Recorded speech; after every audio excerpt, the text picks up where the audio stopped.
Welcome in to the New Orleans Pelicans Podcast, the official podcast of your New Orleans Pelicans. A podcast dedicated to everything you need to know about the squad. Hear from players, coaches, broadcasters, and those who cover the NBA on a daily basis. It's time to flock up. The New Orleans Pelicans Podcast starts right now.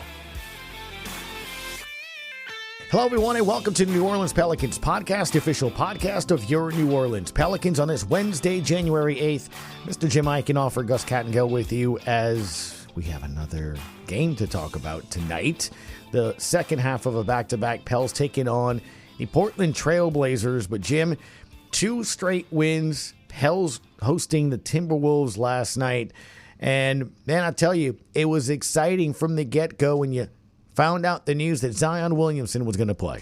Yeah, and I think the game lived up to that. The excitement that he was going to be back on the court. I mean, not only did he play a really good game, he had 22 points in only 28 minutes, but he managed to pack a few highlights into that as well. I mean, it was a fun night. And, you know, I know we don't like to talk about moral victories in the NBA, but, I mean, that was definitely encouraging. That was probably the most encouraging loss that the Pelicans have had this year, just from the standpoint of that there's a lot of things that they did well that you can build on. Yeah, no doubt. We're going to talk a little bit more about that coming up later in this podcast, specifically about some things that stood out with 2 players. Not that anyone else on the team isn't worth being talked about, but specifically those 2 guys too. And I think there were some things that stood out in their post-game comments to you and me, and I think a lot of people that followed this team. So we'll do that. Plus, of course, it is Wednesday, Western Conference Wednesday. We'll get into all of that and more, but come on. I know you want to hear what it sounded like on the Pelicans radio network.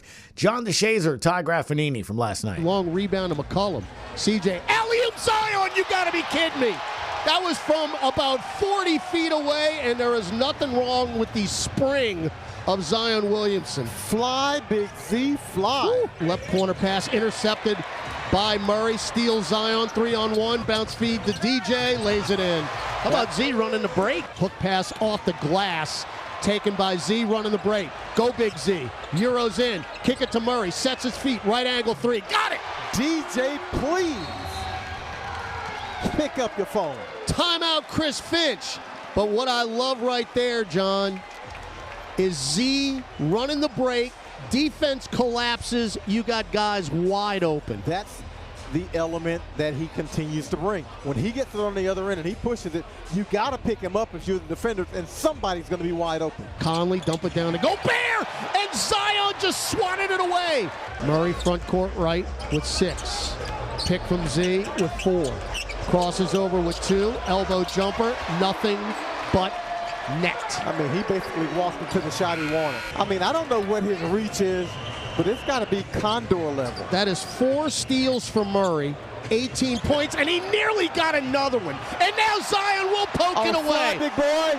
360! Yes, sir! Left hand punch! It started with Dejounte. Zion finished it off. Ball up top. Oh, we've been waiting for that for 2 months. Pels tie their largest lead, 59-54. Randall poked away Zion, didn't get it. And then Murray comes in, shoveled it to Z, throw it down. They're tag teaming. He and Zion first. Dejounte Murray tips it. Previously, and Z steals it for the 360. This time Z tips it, and Dejounte comes in for the steal and gets the cheap assist going back to Z. You think Z's missed being on the floor? I mean, he is soaking up the applause. And Zion's back in there. Powers in on Randall. Just throw it up. Why not? Left hand and good. He sees Julius Randall, and that's just fresh meat. 18 for Z. With 27 tonight, as Zion went past Gobert, and there it is, and 1. My partner with an ask and ye shall receive. How about those highlights, Jim, from condors to fresh meat to just, chuckling away from John DeShazer. But that's the point, right? I mean, that's what Zion can do and bring onto this court. Yeah, I think they captured really well the feeling throughout the game, but especially that one stretch where it was just, the word I used was ambushing, that Dejounte and Zion just basically attacked anyone from Minnesota that was bringing the ball up the court. So to see those two guys combine the way they did, it was a lot of fun. I mean, it was, I don't know if therapeutic is the right word, but to see Zion grab the ball, do a 360 windmill, that was so much fun. And for people that have been waiting for him to play, that was such a cool moment to get to see him not only be back on the court, but also look as good as he did physically. Yeah, no doubt. Here's Zion on what Jim just said, the yell after the dunk. Have fun. Like I said, previous question, me and Dejounte talk a lot about it. And, before the game, me and him had a talk. He said, man, just go out there, have fun. And, we're going to help you find your rhythm, but have fun and compete. So, in those moments, when the moment presented itself, celebrate, just have fun, just be grateful for, what's going on. It was crazy. You and I were talking about it at shoot-around, and during the game, everyone was talking about it. I cannot believe that last night was the first regular season game this season that Dejounte and Zion played together. Yeah, I mean, it had been... It was January 7th. I had to actually look up.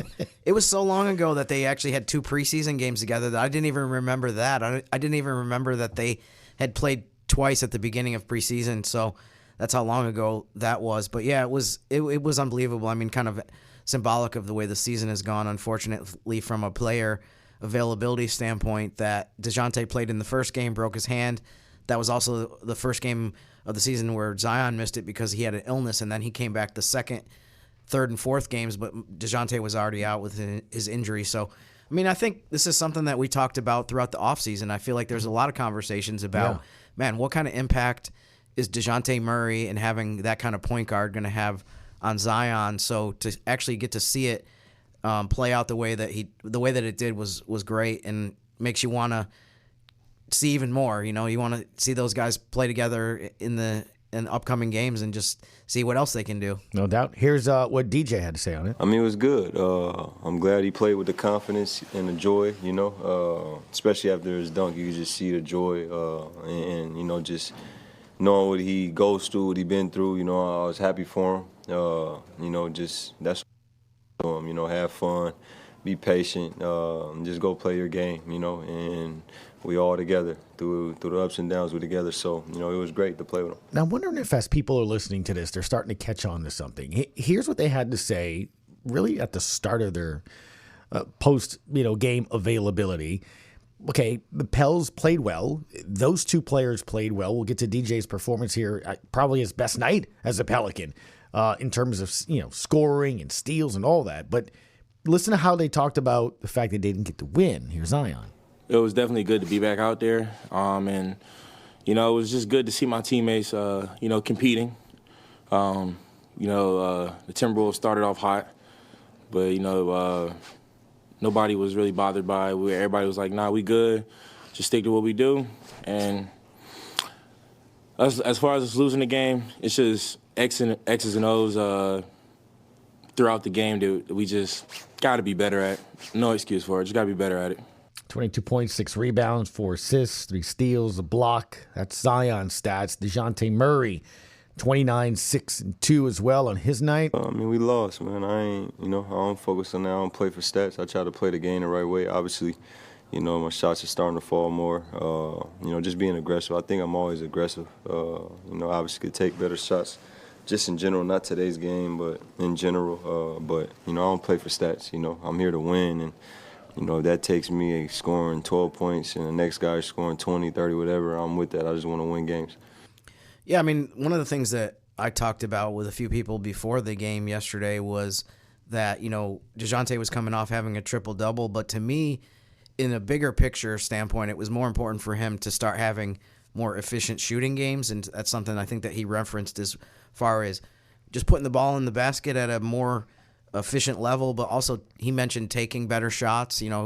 It's tough sometimes to have games where you shoot 50% from the field if you're taking 3 or 4 contested fadeaways or mid-range shots that are difficult. So, I thought that was a great sign. It's interesting that he still didn't have a good 3-point shooting game, 2 for 8, but I bring that up not as a negative, but as the fact that he was 12 for 20 from the field. So it just showed you, he was 10 for 12 inside the arc, and we haven't seen him have games like that really for a while. That was the first game out of the last 10 where he shot over 50% from the field. So I thought that part was just as good of a sign as anything else, including the fact that he had 6 steals. I mean, he's had some games lately where he's had a bunch of steals as well, so that's not new.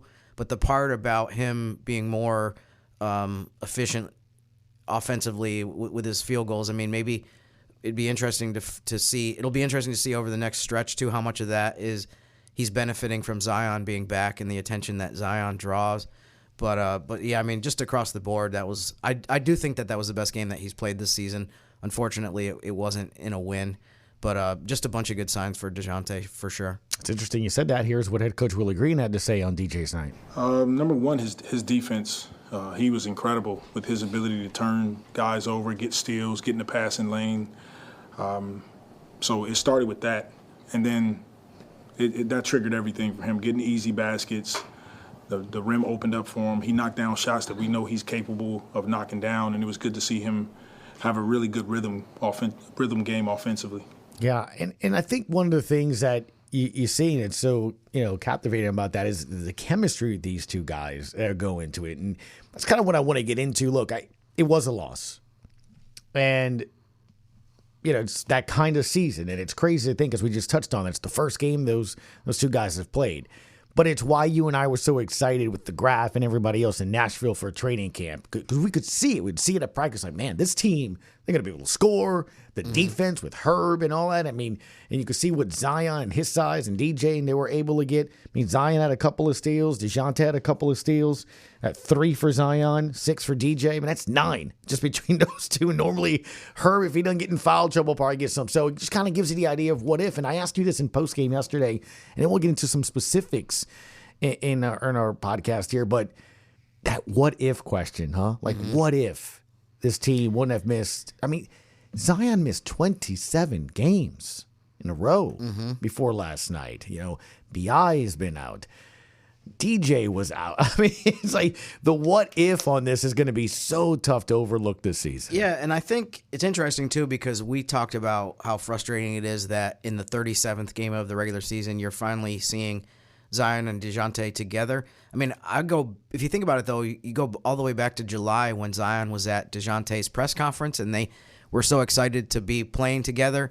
So it's really basically 6 months that those two guys have been waiting for the chance to play in the same game. I mean, preseason is one thing. You're not going to see the same intensity. It doesn't really matter what the results are. So in some ways that doesn't count. So if you think about it, though, it's really that you go all the way back to July that these guys have been waiting for this kind of moment where the Smoothie King Center is going crazy because they're hounding ball handlers. They're coming up with fast break dunks and different opportunities, and both guys are just kind of foaming at the mouth. It just seemed like that was what we pictured during the whole entire summer, and now we're finally getting to see it on January 7th was last night's game. It's interesting you say that. So let's kind of get into some specifics that stood out yesterday. And you just brought it up, so we'll start with there. The chemistry between these two guys yesterday. There was that sequence that you heard in the highlights there where steals and dunks, the 360, and all of that. Here's what Dejounte Murray had to say about that chemistry that was on the court yesterday. We saw it. Me, I love the game, and I try to understand, my teammates, where they like the ball. And, I watch them on defense and try to help and always being a sponge for them to, also tell me things and help me. So, and specifically with Z, he talks more than people say he doesn't or does. He talks, just in the locker room. He's speaking up on things for himself, for the team. And, I think it just gets better. Obviously we're happy for him just to be back and be able to play. Obviously we didn't win the game, so, it's tough to talk about, this and that. But it was great to go out and compete. It's funny. One of the things that Dejounte talked about as well is that over the course of his career, he's shown that he's a disruptive defensive player, and he was talking about how he hopes that kind of stuff rubs off on other people, and if it does that for Zion, which it definitely seemed to do during Tuesday's game, that's a huge plus. I mean, when we see Zion being really active defensively, moving his feet, creating steals, making it difficult for the other team, I mean, a lot of times that leads to easy baskets or dunks for him at the other end. So I think the defensive intensity and the way that those guys were just so aggressive, that kind of can bleed into the whole team overall. So, I mean, if we keep seeing that happen, I think that's a huge plus. I mean, one of the things, if you look at the NBA.com defensive rating right now, the Pelicans are 28th in defense. We know based on the last couple of years that they can and should be a lot higher than that. So I think that's one thing that we should kind of track over the next few weeks is, can they keep moving up in those standings? Because, I mean, I think recently they were 30th in defensive rating. So, I mean, the defensive intensity is one thing. I think people know the unselfishness on offense is the kind of thing where it's contagious and it bleeds into the whole squad when you see people moving the ball. The way that it kind of makes everybody be like, okay, if the other guys are going to pass and be unselfish, I'm going to do that too. And I'm hoping that that's what we see with the defensive end as well, so that they can get to the point where they're just, not having so many games where they're down by double figures right off the bat, or they end up losing by 20 points the way we saw when they were super shorthanded. So, I mean, that's definitely something that, I mean, last night was a good step too. They only gave up 104 points. So, I mean, it was just unfortunate that the offense, despite, we talked about this in postgame, that they had 31 fast break points and they still only scored 97 points. It was just an odd combination of things that happened on offense. But the defense definitely took a step forward and had some stretches last night where you're like, man, if they can play like this, we're going to see a lot better results, not just on the defensive end, but in the win column as well. No doubt. Here's head coach Willie Green on the fun sequence that we saw that we were referring. That was a fun segment, just seeing those guys, climbing the guys defensively, create havoc, get steals, and then go attack the basket like they did. And that's a small sample size of what this team is capable of. And now we got to try to string together more games like that and put together some wins. Now, you kind of heard a lot, in the post-game presser with Zion Williamson. He kept mentioning Dejounte over and over and over and over again, to a point where somebody in the room asked, "Hey, you keep mentioning Dejounte a lot." Mm-hmm. And it's do you guys have a bit of a friendship or a relationship here? We talked briefly about it. I would kind of keep him in a loop about like where I was eyeing, where the team was eyeing for my comeback. But like I said, that's a solid dude, man. Like I said, a lot of the conversations we had, about 10% of it was about basketball. 90% of it was life. He'd always check in. That's why I said I got to commend him on that. Like, that's a solid dude. And the beginning of that was the question about, did you let him know essentially not just that rehab, but others? We're going to get to that next, about how good Zion looked yesterday. Mm-hmm. I think that's something that needs to be talked about. But just when you hear that, Jim, and you mentioned it earlier in this podcast, Dejounte's introductory press conference, Zion was there. At that introductory press conference, Dejounte talked about how he was here to challenge Zion, how they've already had a relationship, how Z had reached out to him previously for advice on basketball and life and stuff. So there's been communication already before they even became teammates. And I just think you saw that yesterday. You heard that yesterday. And, man, I don't think you cannot not pay attention to the very first thing that Zion said yesterday was, I like to see this team compete, that we competed tonight. Same thing with Dejounte. Both almost sound identical in terms of, yeah, it was nice. We played well, but we lost. We competed. We have to do X's and O's better. Like, it's almost like those two guys are on the same page. Yeah. Already. Yeah. Yeah, no, I mean, one of the things I think of when I hear them speak too is, I don't want to put words in Zion's mouth. I'd rather let him speak for himself for sure. But I wouldn't be surprised if he spent a lot of the offseason partly the way that we did, thinking, this is the best point guard that he's played with, based on the fact that Dejounte was an all-star. I mean, we remember last season where the Pelicans kind of did, it was kind of a by committee approach to point guard as far as the starting point guard role, where you had guys that you didn't really have somebody that is, quote-unquote, officially the point guard. It was like CJ is going to handle the ball sometimes, BI is going to handle the ball, Zion is in isolation sometimes where he's kind of a point forward role as well. So I think that Zion looked forward to just how much easier the game was going to come for him to have somebody like Dejounte, who's also a big guard too, and can get into the paint and can set people up. I mean, Zion gets so many easy baskets just based on his own talent and just his ability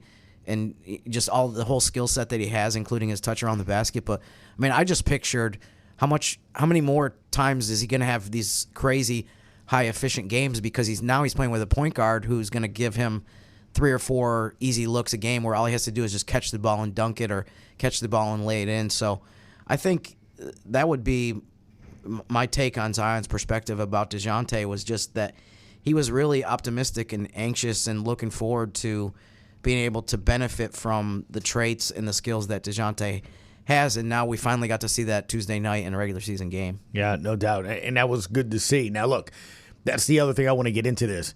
He looked good. He looked real good. Right from the get-go, you saw the spring, you saw the alley-oop that CJ gave to him. Look, it is what it is. You have to mention, hey, this was it was 27 games. It was 2 months. He didn't look like he had been gone for 2 months. You heard Graf say that as well. Here's what Zion had to say about attacking this rehab. Like I said, just being a professional. And as far as this rehab, you know, me and the Pels, we worked really hard during this rehab. The focus I had during this rehab was a bit more extreme. That's why, like I said, my legs are already under me. I feel like I didn't even miss a beat, but gained a beat. And now it's just, I don't have to worry about trying to find the rhythm. Like I said, over the course of 3 to 5 games, just kind of there and figure out those X's and O's and just learn from it. And hopefully win some games off it.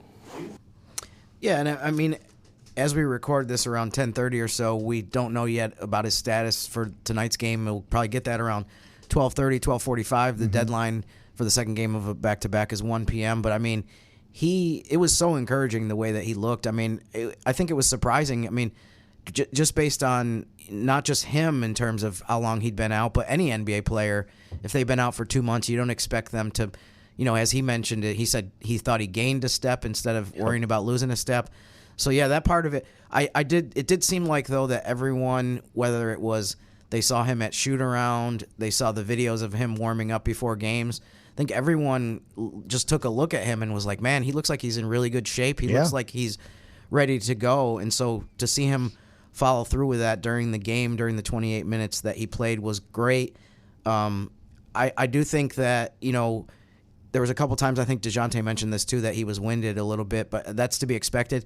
You can't replicate NBA action and playing in games, so I'm guessing that we're going to see him just continue to take steps forward in that area as well, that, you know, by Friday's game or Sunday's game or the end of the road trip, that we'll see him be able to play even more minutes and just get that basketball NBA conditioning back. No doubt. Here's what Dejounte said, seeing Zion on the court. His win, I think, was good, and that was important. You know, I pay attention to all the little things. You know, the dunk was crazy. You know, just knowing how long he's been out and to see that he could still do that, I think that's just a testament to the work he's put in, you know, to recover and come back to be able to play with his teammates.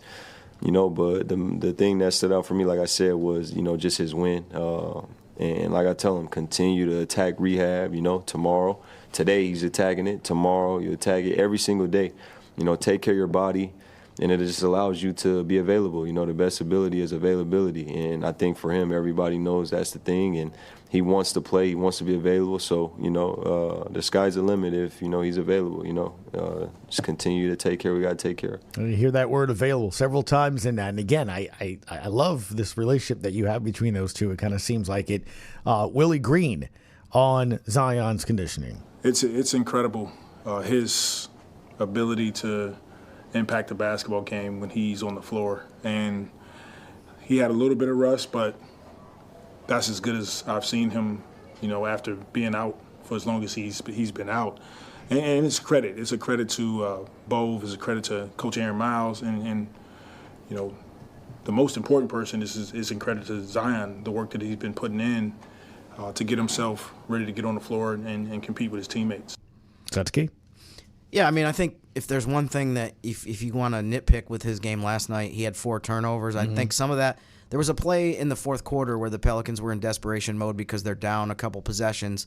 I think they inbounded to him, or he had the ball, and he was trying to dribble through a couple guys on the Timberwolves and lost it out of bounds. Plays like that, I think, we'll see go away as he gets into more of a rhythm. I think maybe at that point in the game, too, he'd played, relatively speaking, he'd played a lot of minutes. So I'm sure we're going to see different parts of his game, including the turnovers, improve as he just gets his feet back under him and gets used to playing even more. I think the third thing there, so we touched on this chemistry that kind of you can see building, or if not, it's already there between DJ and Zion, and also the fact that you saw the rehab looks like it went real well. I mean, obviously to see where he was.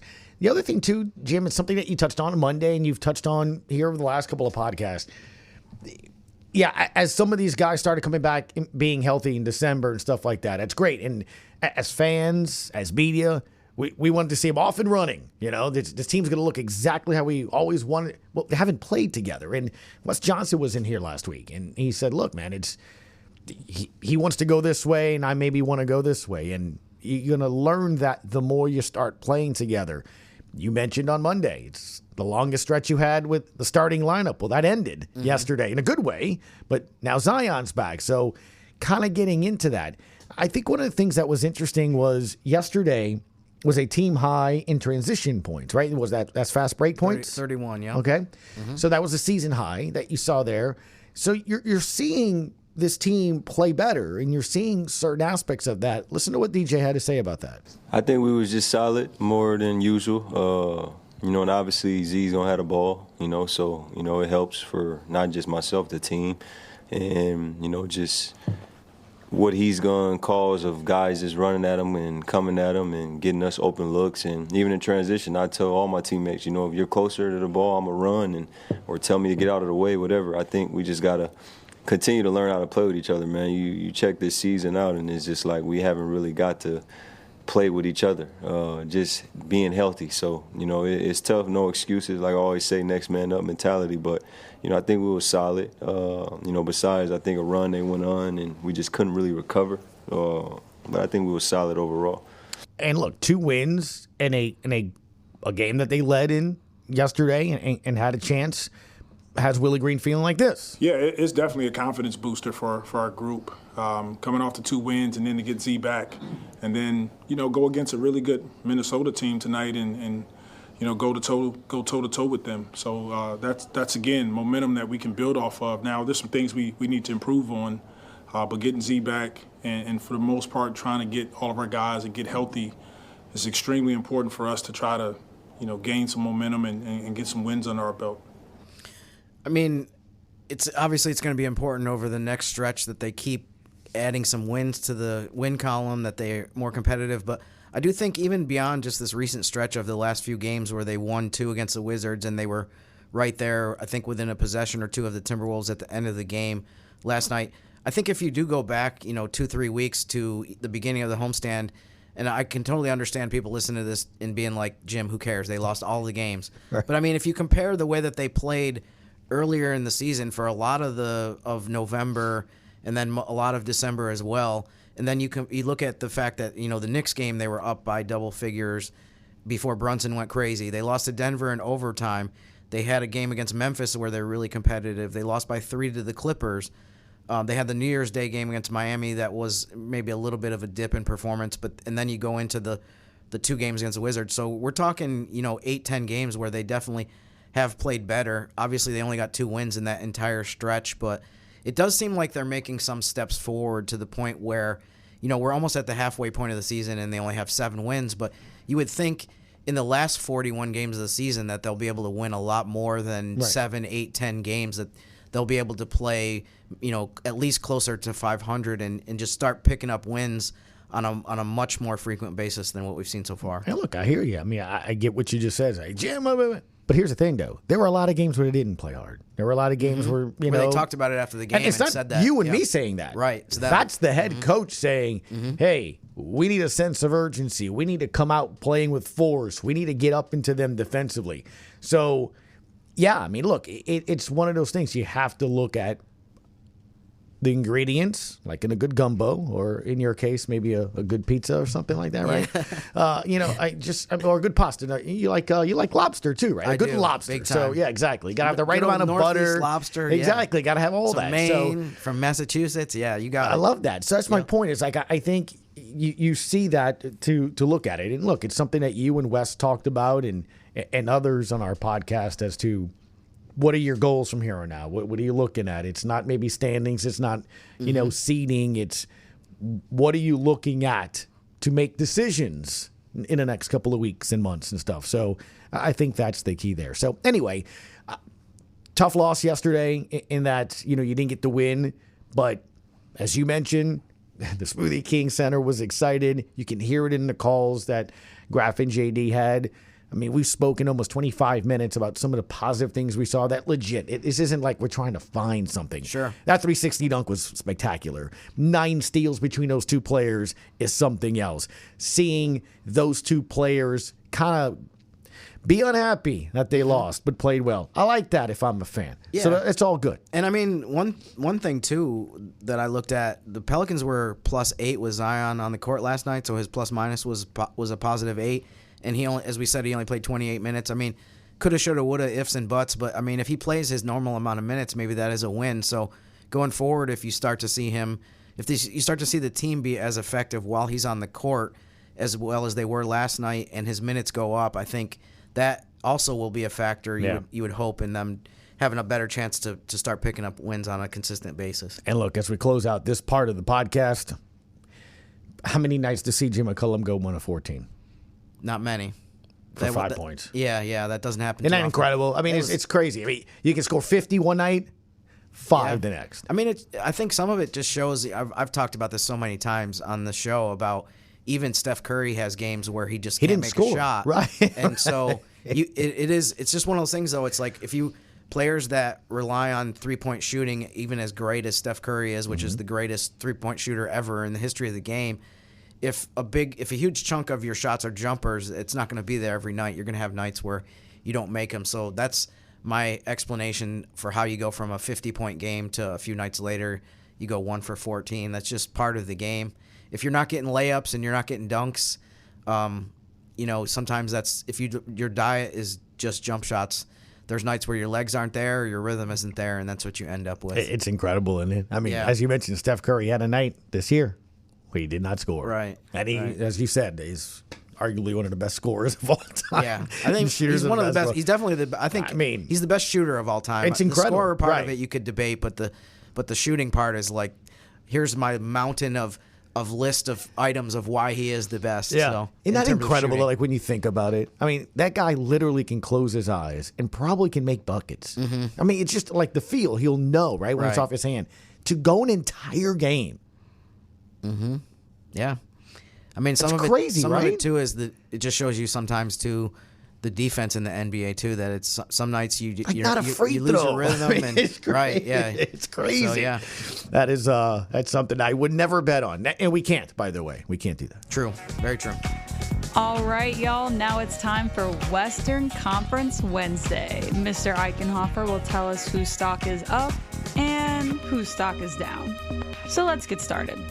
Jim, what is our team to keep an eye on for this week? You know, Gus, I'm going in a little bit of a different direction for the team to watch this week. Earlier, for most of by the way, it's great to have Western Conference Wednesday back because it was interrupted by Christmas and New Year's Day. Yes. So it's great to have to be back in action. But I mean, earlier in the season, a lot of times I would pick teams that were kind of maybe near the top of the standings in the West or in the middle of a race. But this week, I'm going to pick somebody that has a direct correlation to the Pelicans, and that my team to watch is the Utah Jazz because they have 9 wins. The Pelicans have 7. So, I mean, it's going to be baby steps maybe for the Pelicans, but can they catch at least Utah? Can they move out of the bottom spot of the West? Over the next 7 days, the Jazz have home games against the Heat and the Nets. They have a road game against Phoenix. But I think more importantly than that, later in January, they have 2 games here against New Orleans. So, I mean, maybe by the time that the Jazz come here in late January, the Pelicans will be in a position where they say, okay, we beat them in these 2 games and we move ahead of the Jazz. We put them behind us, and then we start looking at who's next on the list of teams that we can catch. But for right now, like I said, let's just look at the win column. The Jazz have 9 wins. The Pelicans have 7. We'll see if the Pelicans can make progress there. As far as stock up and stock down goes, I have 2 teams that are very related to each other in the standings. My stock up is the Sacramento Kings, who have won 5 games in a row. They're 5-1 under interim head coach Doug Christie. They're in 11th place now in the Western Conference, and they're only a half game out of 10th. They also have 3 games remaining against the Pelicans. All of them are in February, so that's something that you can mark your calendars with, that the Kings are actually here for two nights in a row for a home back-to-back for the Pelicans on February 12th and 13th, right before the All-Star break. Okay.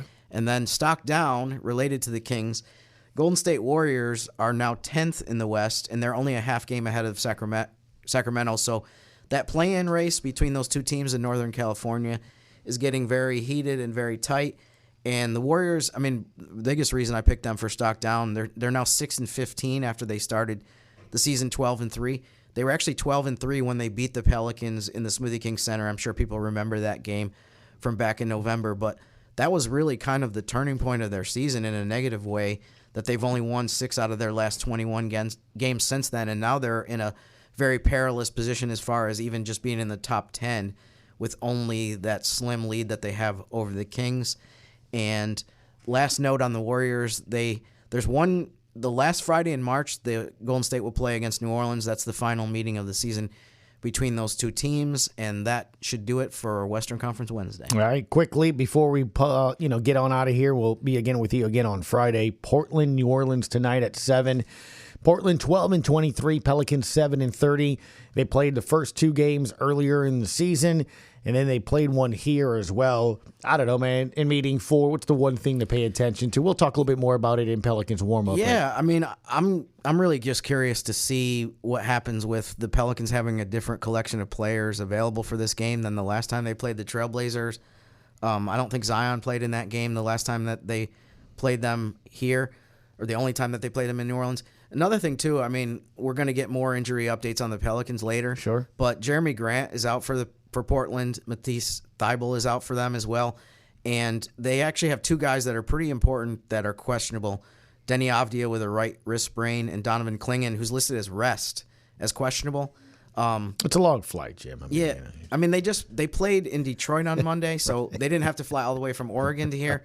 But nonetheless, there's a few guys for them that might be out as well tonight, so just something to keep an eye on that we'll get more updates as the day progresses. But, Jeremy Grant, I think in particular, did some serious damage against the Pelicans in the 2 games that they played out there. So he's not going to be on the floor tonight, so that's one less guy that they have to worry about. But, I mean, I think Anthony Simons has had some huge games lately for them, and Shaedon Sharpe as well is somebody that has started to really gain a lot of attention for the way that he's played with his scoring ability, his athleticism, and that kind of thing. So, I mean, Trailblazers have been a real problem. I mean, if you think about it, too, the one of the 3 games that the Pelicans won against them, they needed Brandon Ingram to make a game winner in the last couple seconds. Yeah. So, I mean, even the game that they won was difficult. So, I'll be curious to see how the Pelicans do. But I think the Pelicans are in a better position, especially compared to the 3rd time they played Portland, as far as player availability and guys that are going to be on the floor, especially with, Dejounte didn't play in any of those 3 games against Portland. I have an email ready to go, Mr. Doug Tatum. Rest, not going tonight? How do you think that's going to go if I just press send right there? I think it probably get deleted. Jim says rest tonight is needed. No coverage. You think you can delete it? Pretty incredible. Anyway, Mr. Jim Eichenhofer, as always, man, appreciate it. He will be there. And are you going to be part of Pelicans warm-up? I'm definitely going to be there. Look at that. You sent the invite, and I'm willing to accept it. Well, with Mr. Andrew Lopez becoming a dad, he's, taking care of the newborn. So congrats to him. Aaron Summers has helped out on the television side, so she's been the sideline reporter. So normal home 3rd segment, the conductor, Chris Moran, he was under the weather, so we had Robert Carroll. We had a lot of moving parts. This is yesterday. A lot of next man and next woman up. Oh, by the way, here. If you're a Pels fan and you didn't go to the game, and you might want to go to Pelicans.com. The parking's different right now. So where you're used to parking, you're probably not parking there. I'm sure if you're a season ticket holder, you've gotten information from the team already. If you're not a season ticket holder, I seriously urge you to go to Pelicans.com and go check that out. We're parking by Loyola. We're parking in a whole different lot. We're not parking in the Dome. All of this is in preparation for the Super Bowls. It's not just this week. It's the month of January. So if you're just give yourself extra time, there's one way in and one way out, essentially. You can't get off at the Superdome exit, which is what we've always done. So you're getting off and coming in Loyola. If you're listening to this and going, what are you talking about? Pelicans.com. Go check it out. It's a little bit different to get in, and that's all month. So now we're down to 7 home games left, including tonight. So it's something to pay attention to. Yeah, and I mean, last night was definitely under a learning experience. I was going to say a new challenge, Gus. Yes. But there was also an accident. I don't think it was a serious accident, but there was an accident at the corner of Girard and Loyola around 4:30. That must have been fun. So that made it even worse. Hopefully something like that won't happen again tonight, where it complicates things even more. But yeah, hopefully things will be a little bit more smooth, and that was just a case of some really bad luck. Basically, at the worst possible just time. get yourself some time. It's we were told give yourself an extra 30 minutes. Sure. Minimum, I would say that, because again, it's just and on your way out, be patient, because it was a good 25 minutes to get out that garage last night. Yeah, it was a little late by the time we got home. So maybe get a little nap in today too on your game day. Yeah, take your time. Just to gear up a little bit more, just to be ready. Exactly right. Anyway, we'll see you on Friday on the next edition of the New Orleans Pelicans Podcast. Thanks for listening to the New Orleans Pelicans Podcast. Join us 3 times per week on Pelicans.com, the Pelicans mobile app, the iHeartRadio app, or where you get your podcasts.